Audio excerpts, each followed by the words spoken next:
সব তীর্থ বারবার, কিন্তু গঙ্গাসাগর একবার। ভারতের সব তীর্থের মধ্যে অন্যতম হল গঙ্গাসাগর। গঙ্গা নদী এই স্থানে এসেই সাগরে মিলিত হয়। লোক কথা অনুসারে এই স্থানেই রাজা সাগরের ৬০,০০০ পুত্র মোক্ষ লাভ করেছিল। এই স্থানে মকর সংক্রান্তিতে খুব বড় মেলার আয়োজন করা হয়। এখানে লাখ লাখ ভক্ত গঙ্গা স্নানের জন্য আসে। মানা হয় যে এই স্থানে মকর সংক্রান্তির দিন স্নান করলে ১০০টি অশ্বমেধ যজ্ঞ আর ১,০০০ গোদান করার সমান পুণ্য প্রাপ্তি হয়। ভারতের সব নদীগুলির মধ্যে সব থেকে পবিত্র হল গঙ্গা নদী, যা গঙ্গোত্রী হিমবাহ থেকে বের হয়ে পশ্চিমবঙ্গে এসে সাগরে মিলিত হয়। গঙ্গার এখানে সাগরের সাথে মিলন হয়, তাই এই স্থানকে গঙ্গাসাগর বলা হয়। একে সাগর দ্বীপও বলা হয়। ভারতে আয়োজিত বড় মেলাগুলির মধ্যে একটি হল গঙ্গাসাগর মেলা। মানা হয় যে এই স্থানে মকর সংক্রান্তির দিন পুণ্য স্নান করলে মানুষ মোক্ষ লাভ করে। এটাও মানা হয় যে গঙ্গাসাগরের তীর্থযাত্রা শত তীর্থযাত্রার সমান।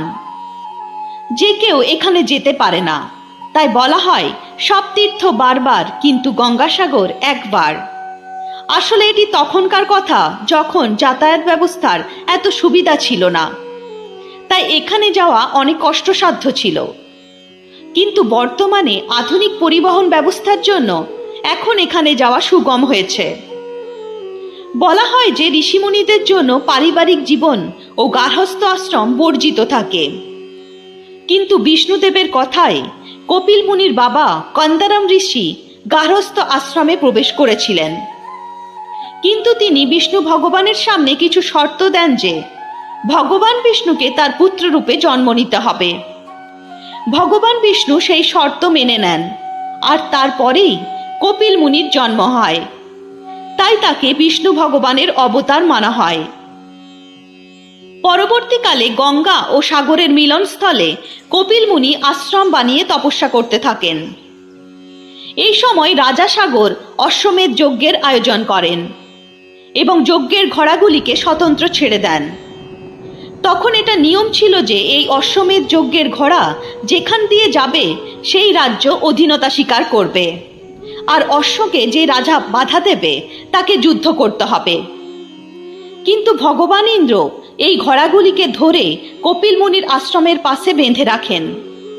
রাজা সাগর তার ৬০,০০০ পুত্রকে এই ঘোড়াগুলির খুঁজে বের করবার জন্য পাঠান এবং তারা কপিল মুনির আশ্রমের পাশে এই ঘোড়াগুলিকে পেয়ে কপিল মুনিকে চোর ভাবতে থাকেন এবং তাকে নানাভাবে তিরস্কার করতে থাকে।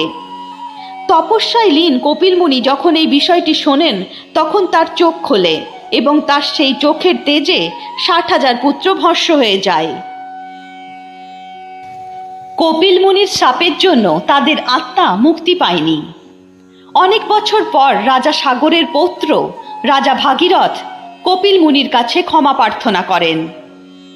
রাজা ভাগীরথের ব্যবহারে খুশি হয়ে কপিল মুনি খুবই প্রসন্ন হয়েছিলেন এবং তিনি বলেন গঙ্গা জলের দ্বারাই রাজা সাগরের ৬০,০০০ পুত্রদের মোক্ষ প্রাপ্তি হবে। রাজা ভাগীরথ তার অকথ্য প্রয়াস এবং তপস্যার দ্বারা তাদের আত্মাদের মুক্তি দেন। এই স্থানকেই গঙ্গাসাগর বলা হয়।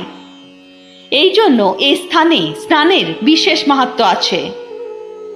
গঙ্গাসাগর মেলা পশ্চিমবঙ্গে আয়োজিত সব থেকে বড় মেলাগুলির মধ্যে একটি।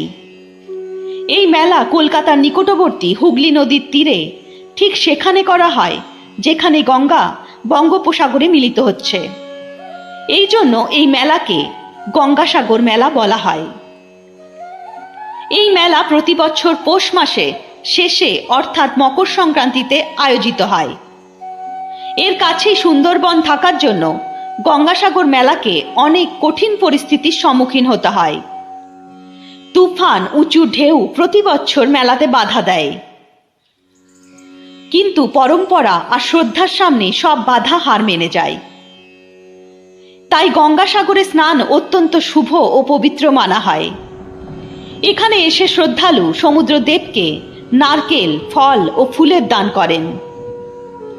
এখানে এসে পিতৃদেবদের পিণ্ডদান করা জলদান করা খুবই শুভ মানা হয়। স্থানীয় মত অনুসারে এখানে যুবক যুবতী স্নান করলে তারা তাদের ইচ্ছা অনুযায়ী বর ও বউ লাভ করে। সব অনুষ্ঠান শেষে সবাই কপিল মুনির আশ্রমে যায় এবং শ্রদ্ধার সাথে তার মূর্তির পুজো করে। মন্দিরে গঙ্গা দেবী, কপিল মুনি ও ভাগীরথের মূর্তি স্থাপিত আছে। আপনি কবে যাচ্ছেন এই মেলাতে?